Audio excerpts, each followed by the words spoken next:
الحمد لله رب العالمين والعاقبة للمتقين وصل على النبي محمد بن عبد الله الأمين أما بعد أعوذ بالله من الشيطان الرجيم بسم الله الرحمن الرحيم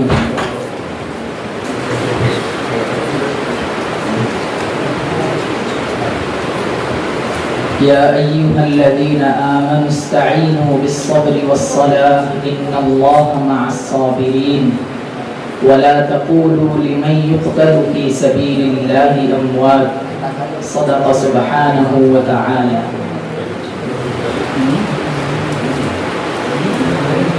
عزیز طلبہ،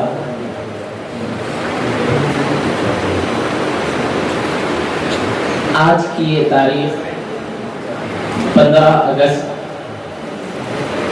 یہ ہمارے لیے بہت خوشی اور مسرت کا دن ہے، اور خوشیاں منانے کے طرق بھی الگ الگ ہوا کرتے ہیں۔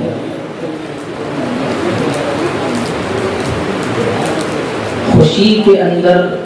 ایسا طریقہ نہ اپنایا جائے جس میں مذہب اسلام کو کچھ چوٹ پہنچتی ہے۔ اس لیے یہ طے ہے کہ اسلام کے دائرے میں رہ کر ہم تمام کو ایسی چیزیں کرنے کی اکابرین اجازت دیتے ہیں، جیسا کہ آپ کے سامنے محاضرات کی ایک شکل پیش کی جا رہی ہے۔ عزیز طلبہ، ہندوستان کی آزادی کا وقت اور ہندوستان کی آزادی کی جو بات آتی ہے، وہاں پر یہ تذکرہ اگر نہ کیا جائے ہمارے علماء دین کا، ہمارے اکابرین کا اور مسلم نوجوانوں کا، اس وقت تک یہ آزادی نامکمل رہ جاتی ہے۔ آپ جانتے ہیں ہمیں جو آزادی ملی ہے وہ انتہائی مشقتوں کے بعد اور انتہائی پریشانیوں کا سامنا کرنے کے بعد اور انتہائی تکالیف کو سہنے کے بعد ہمیں یہ آزادی کا پروانہ ملا ہے۔ اس لیے بھی کہ کون چاہتا ہے کہ ہم غلامی کی زنجیروں میں جکڑ کر رہ جائیں؟ کون چاہتا ہے کہ ہم دوسروں کے ماتحت میں جکڑ کر رہ جائیں؟ اور اس چیز کو کوئی عام آدمی بھی گوارا نہیں کرتا ہے کہ ہم کسی کے ماتحت ہو کر چلیں،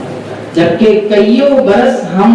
مسلمانوں کی حکومت اس دیش، اس ملک کے اندر رہی ہو، وہاں پر یہ سوالیہ نشان آ ہی نہیں سکتا ہے کہ ہم اس ملک کے اندر ایک ٹوٹے پھوٹے لوگوں کے سائے تلے رہ کر اپنی زندگی کو گزارا کریں۔ اسی لیے اس چیز کو دیکھتے دیکھتے ہمارے اکابرین اور ہمارے علماء دین نے اس چیز کو طے کر لیا کہ ہندوستان کے اندر جگہ جگہ یہ باتیں چل رہی ہے کہ ہندوستان اب غیروں کے قبضے میں، برٹش حکومت کے انڈر میں آ رہا ہے۔ یہ اندرونی پلاننگ چلتی رہی کہ وہ لوگ آتے گئے اور ایک بڑے دھوکے سے ہندوستان پر اپنی حکومت کو جمانے کی ناپاک سازشیں وہ لوگ کرنے لگے۔ جب وہ لوگ یہاں پر اپنی زندگی کا گزارا سمجھ اور کرنے کے لیے یہاں قدم رکھا، ایک زمانہ گزر جانے کے بعد سب سے پہلی چیز اس چیز کو بھانپنے والے ہمارے علماء دین ہیں، جن کا تذکرہ آج ہماری اسکول، کالجز یونیورسٹیز کی کتابوں کے اندر حرف غلط کی طرح مٹایا جا چکا ہے، اور یہ کوئی مٹانا ایسا نہیں ہے کہ اس کو سرسری مٹایا گیا، بلکہ اس کو جان کر بوجھ کر قصداً مٹایا گیا۔ جب کیا تاریخ کے اوراق کی ورق گردانی کریں گے، ان کی تاریخوں کو دیکھیں گے، آپ کے رونگٹے کھڑے ہو جائیں گے کہ علماء دین نے کہ کس طرح ہندوستان کی آزادی کے لیے اپنے تن من دھن کی بازی لگاتی ہیں، کہ کس طرح ہم علماء اس ہندوستان کو انگریزوں کے چنگل سے چھڑانے کے لیے اپنی راتوں کی نیندوں کو قربان کر دیا۔ یہ بات بہت سہل ہے، یہ آسان ہے کہنے کے لیے کہ ہمارے علماء نے اپنی زندگی کو لگا دیا، کھپا دیا وغیرہ جتنے الفاظ لائے تھے، مگر جب اس کی حقیقت کے ڈیپ میں ہم اترتے ہیں تو اس بات کا اندازہ کرنا ہماری عقل ہاتھ چھوڑ دیتی ہے کہ ہم اب یہاں سے سوچ بھی نہیں سکتے کہ اتنے کٹھن دور میں انگریزوں کے ساتھ میں اپنے آپ کو، اپنی جان کو، اپنی مال کو، اپنی آل اولاد کو بچاتے ہوئے کہ کس طرح انہوں نے اپنی زندگی کو سائڈ کر کر صرف یہ چیز کو مد نظر رکھا کہ آزادی ہمارا حق ہے۔ ایک زمانہ گزر گیا، اعلان یہ ہو گیا کہ آپ ہندوستان میں ہر آدمی بسنے والا اس بات کو کان کی رگوں کے اندر پردوں کو کھول کر یہ سن لے کہ آپ جب تک ہندوستان کی زمین پر اپنے قدم جمائے ہوئے ہیں اس وقت تک آپ برٹش حکومت کے ساتھ دینا اور ان کی حکومت میں اپنے آپ کی مداخلت کرنا یہ سراسر حرام۔ یہ اعلان کرنا تھا، اس عالم دین کو پکڑا گیا، یہ لایا گیا سامنے اسٹیج پہ ٹھہرا کر یہ اعلان کرایا گیا۔ ایسی پرجوش تقریر کرنے کے بعد، ایسی بھیانک آواز میں اپنے آپ کو اور اپنے ساتھیوں کو ولولانے کی سزا کیا ہے پتہ ہے؟ اس وقت ہمارے اکابرین پر قربان جاؤں کس طرح انہوں نے اپنی جواں مردی کا ثبوت دیا ہے۔ یہ کہا ہے کہ جاؤ تم جو کرنا ہے کر لو، میں اپنے ساتھ کفن ساتھ لے کر چلتا ہوں، میں اپنی زندگی کا لمحہ لمحہ یہ سوچتا ہوں کہ خدا کی دی ہوئی زندگی صرف 2 دن کی ہے۔ آج میں جس وقت بھی وقت میں گزرتا ہوں یہی سوچتا ہوں کہ میرے 24 گھنٹے گزر چکے ہیں۔ یہ ان کے اندر کا جذبہ تھا۔ یہ وہی علماء ہیں جن کے آج ہم نام لے رہے ہیں، یہ وہی علماء ہیں جنہوں نے آج جو ہم اپنی دینی مدارس کے اندر نصاب کے کتب پڑھتے ہیں، یہ وہی علماء ہیں جنہوں نے اپنی زندگی کا بیشتر حصہ انہی کتابوں میں لگا کر اپنی زندگی کو پروان چڑھا۔ عزیز طلبہ، یہ چیز کو ہمارے ذہنوں کے قریب تک آنے نہیں دینا ہے کہ ہم جس تعلیم کو پڑھ رہے ہیں یہ تعلیم تو ہمیں چٹائی سے آگے نہیں لے جا سکتی ہے، نہیں۔ یہ وہی علماء تھے جنہوں نے مشرق سے لے کر مغرب تک ہندوستان کے دائرے کو ایسا آزاد کر دیا کہ آج ہم اپنے حب الوطنی کا سرعام اعلان کرتے ہیں کہ ہندوستان ہمارا۔ یہ اعلان کرنے کے لیے آج جو ہم جس منصب پر جس جگہ بیٹھے ہوئے ہیں یہ آسان ہے کہ ہم یہ کہتے ہیں ہندوستان ہمارا، مگر اس زمانے میں یہ بات کہنے کے لیے دل کے ساتھ جگر بھی چاہیے تھا، ہندوستان ہمارا ہے کہنے کے، جبکہ یہ بات نہیں تھی کہ علماء آ کر ہندوستان میں بس کر اپنی حکومت کو جما رہے ہو، نہیں، بلکہ کئی برس کی حکومت کے بعد ہندوستان قبضہ ہونے کے بعد یہ اعلان کر رہے ہیں کہ ہندوستان پر حق ہمارا ہے تمہارا نہیں۔ ان مواقع پر علماء دین کی قربانیوں کو سننا، علماء دین کے بارے میں ایک ایک حق کو سننا، یہ لذت کان نہیں ہے، یہ کان کی لذت نہیں ہے، ان کے بارے میں ہم یہ سوچنا چاہیے کہ ہمارے علماء دین جو عالم کہلاتے ہیں انہوں نے اس زمانے میں کیا کیا، اب ہم کو اس زمانے میں کیا کرنا ہے۔ آج کے اس دور میں ٹھیک وہی چیز پلٹ کر آ رہی ہے جو ہمارے علماء دین کے ساتھ ہوئی۔ اس وقت انہوں نے تن کے گورے من کے کانوں کے ساتھ لڑا، مگر آج ہمارے ملک کے اندر خود ہمیں اپنے لوگوں سے لڑنا ہے۔ مقصد یہ نہیں ہے کہ ہم جہاد کے لیے سربکب ہو جائیں، بلکہ مقصد یہ ہے ان کے دلوں کی کٹھناؤں کو، ان کی اندرونی خلیج کو، ان کی زندگی کی بیکار باتوں کو، ان کے اندر کی غلیظ سے تر غلیظ پالیسیز کو جان کر یہ ہمارا فریضہ ہے کہ ہم کس طرح ان کی چیزوں پہ آمدہ ہو سکیں، کس چیز پر ہم ان کے پالیسی کو جان کر دیکھیں کہ اس کے اندر ہماری کوئی چیز کے اندر مداخلت تو نہیں ہو رہی ہے۔ حضرت والا ناظم صاحب مجد اللہ العالی کہ آپ بارہا بیانات سنتے ہیں، کتنے پرمغز بیانات، اس کے اندر ہر وقت کوئی نہ کوئی ایسی بات جس کے اندر ہم مسلمانان ہند، پورا ہندوستان فائدہ اٹھاتا ہے۔ کیوں؟ اس لیے کہ ان کی باتوں میں ایک بات کا اثر ہوا کرتا ہے کہ ہم کو کون سی چیز لانی ہے، کون سی چیز چھوڑنی ہے۔ عزیز صحابہ، علماء دین کے قربانیوں کا ایک لمبا سفر ہے جس کی طرف ہم چلنے کا ارادہ بھی کرتے ہیں، ہمارے جسم کے اندر بوکھلاہٹ سی آ جاتی ہے،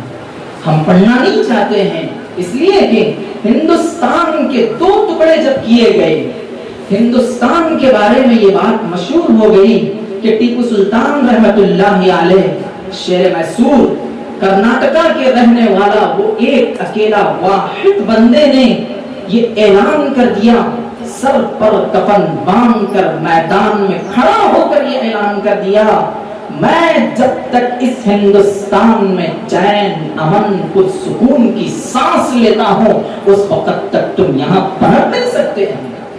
یہ بھی معلوم ہونا چاہیے یہ اعلان صرف کمبل میں اور پلنگ کے نیچے والا اعلان نہیں تھا، بلکہ سرے عام لوگوں کے درمیان تھا۔ برٹش حکومت میں یہ اعلان کر دیا ہے، کسی میں ہمت و جرت آ کر ہمارے حصے پر قبضہ کر کر بتائیں۔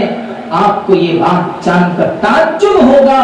جس وقت سلطان میسور ٹیپو رحمہ اللہ کی خبر، ان کی موت کی، وفات کی خبر سارے ہندوستان میں پھیل گئی، ایک لکڑی کا دستہ لے کر انگریز ان کی کھوپڑی پر مار کر کہنے لگا ہندوستان آج سے ہمارا۔ کیا وجہ تھی مسلمان؟ ایک بندے نے ساروں کی رگوں کے اندر یہ بات گھول کر رکھ دی تھی، میں جب تک زندہ ہوں کوئی اور چیز یہاں پر آ نہیں سکتی۔ یہ سیم یہ ابو بکر صدیق رضی اللہ عنہ کا جذبہ ان کے اندر تھا، میں جب تک زندہ رہوں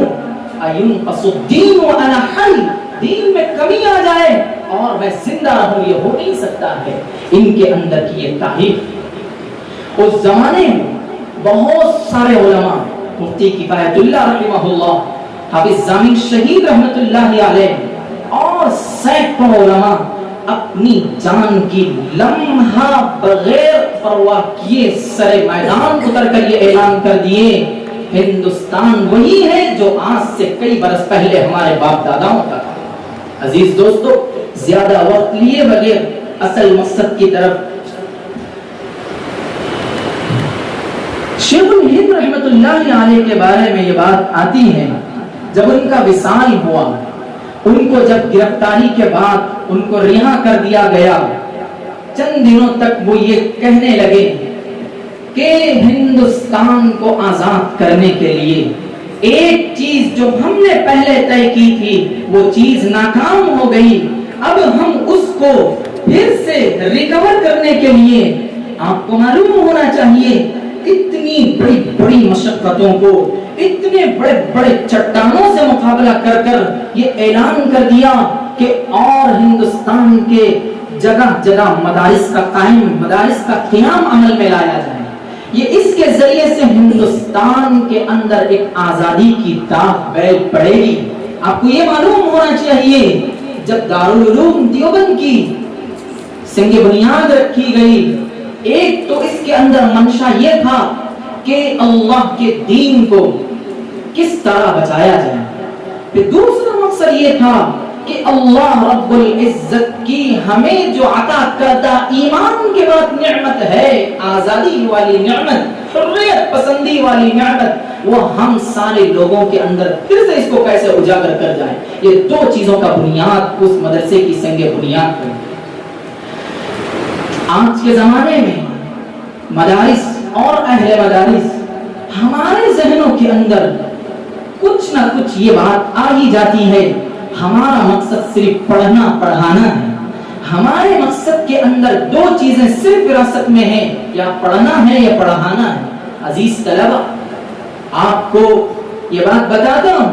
مدارس اسلامیہ کا بنیاد جس وقت پڑھا صفہ پہ، اس وقت سے لے کر آج تک اور کل صبح قیامت تک یہی بنیاد ہے کہ کس طرح ہم اور ساری امت اللہ کے ایک ہونے کو، رسول کے سچ ہونے کو، نبی کے برحق ہونے کو اور جنت جہنم کے برحق ہونے کے ساتھ ساتھ اپنی زندگی میں ہم آزادی سے کیسے جینے والے بن جائیں، اس سارے لوگوں کو سکھانا ہے. اسی لیے ہمیں وقتاً فوقتاً یہ چیز کی پریکٹس کروائی جاتی ہے، یہ ڈائز لگوایا جاتا ہے کہ ہم وہاں آ کر اپنی معافی ضمیر کو کس طرح ادا کریں. یہ معمولی چیز نہیں ہے. جب یہاں آتے ہیں تو اچھے اور بھلے لوگوں کے دل کے اندر سے ایک طرح کا ڈر محسوس ہوتا ہے. ہم وہ چیز کو یہاں ختم کر کر اپنے دین اور اپنے معاشرے کے اندر علماء کی قربانیوں کو بتائیں. علماء کی قربانیوں سے آپ کو ایک اور بات بتاتا ہوں. مدارس اسلامیہ انسانیت نوازی، عدل پروری، امن و آشتی کے وہ روشن مینارے ہیں جن کی زوفشاری سے آج بھی ایک عالم منور ہے. یہ جملہ انتہائی معنی خیز ہے. ایک عالم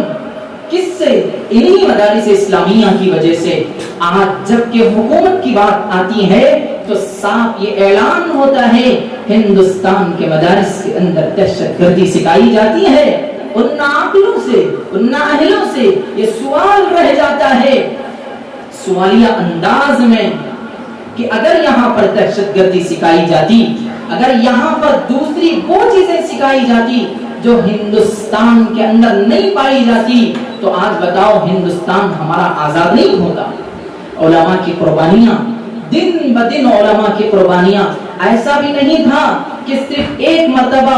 سوچ لیے، ایک مرتبہ یہ فیصلہ کر لیے کہ اب ہمیں کس طرح دیش کو آزاد کرنا ہے، پھر اس کے بعد اللہم بسمک اموت و احیا پڑھ کر اپنے بستر پر لیٹ گئے. نہیں میرے عزیز دوستو، یہ دن بدن کی محنتیں، دن بدن کی کاوشیں، دن بدن کی طرف، دن بدن کی لگن، دن بدن کا شوق انہیں ایسا ابھارا. عزیز دوستو، دارالعلوم دیوبند کا قیام حقیقت میں کیا ہے؟ اس زمانے میں یہ اعلان کر دیا دارالعلوم دیوبند کوئی ایسی چیز نہیں ہے کہ یہاں صرف بچوں کو پڑھایا جاتا ہے، بلکہ انہیں یہ سکھایا جاتا ہے. اور یہاں سے جتنے مدارس پھوٹیں گے، جتنے مدارس پھیلیں گے، ان کا سب کا ایک میسج یہ ہے کہ تم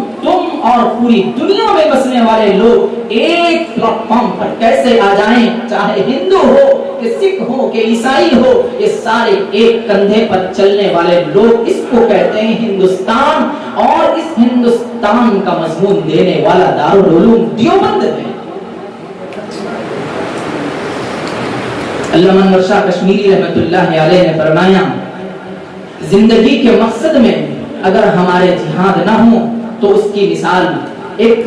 مرتے وقت اس کی عجیب سی کیفیت ہو جائے گی. ہمارے اندر یہ بھی چیز ہونی چاہیے. عزیز طلبہ، اس کے ساتھ ساتھ جو بات بتائی ہے وہ یہ ہے حالات کے پیش نظر، حالات جس بات کے متقاضی ہیں، حالات جس بات کی طرف ہمیں رائٹ کر رہے ہیں، جس بات کی طرف ہمیں ایرو مارک کر بتا رہے ہیں کہ معاشرہ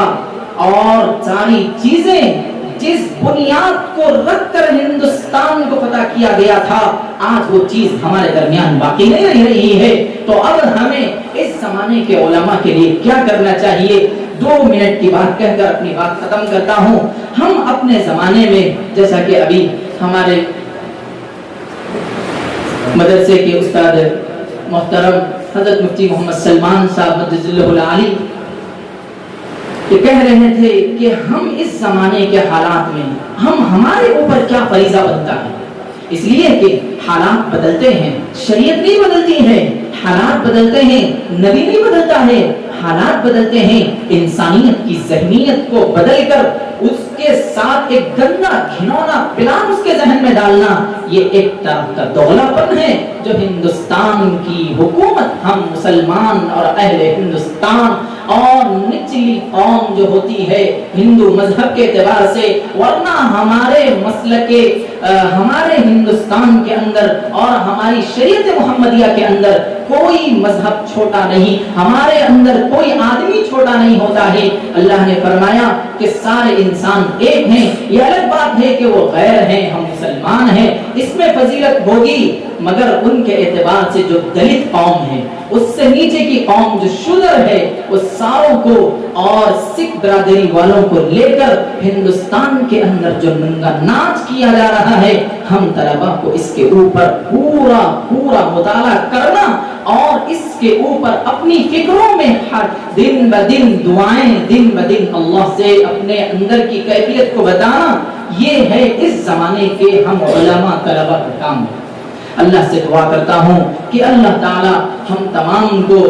اس زمانے کے اعتبار سے عالم بنائیں. اللہ سے ہم یہ دعا کریں کہ اللہ مجھے ایسا عالم بنا جیسے عالم کو ضرورت ہے. ہم وہی روش پہ چلتے رہے غالب، ہم وہی روش پہ چلتے رہے غالب، زمانہ کدھر کو ہم کدھر کو. اللہ اکبر کبیرہ. وآخر دعوانا ان الحمد للہ رب العالمین، والسلام علیکم ورحمۃ اللہ وبرکاتہ.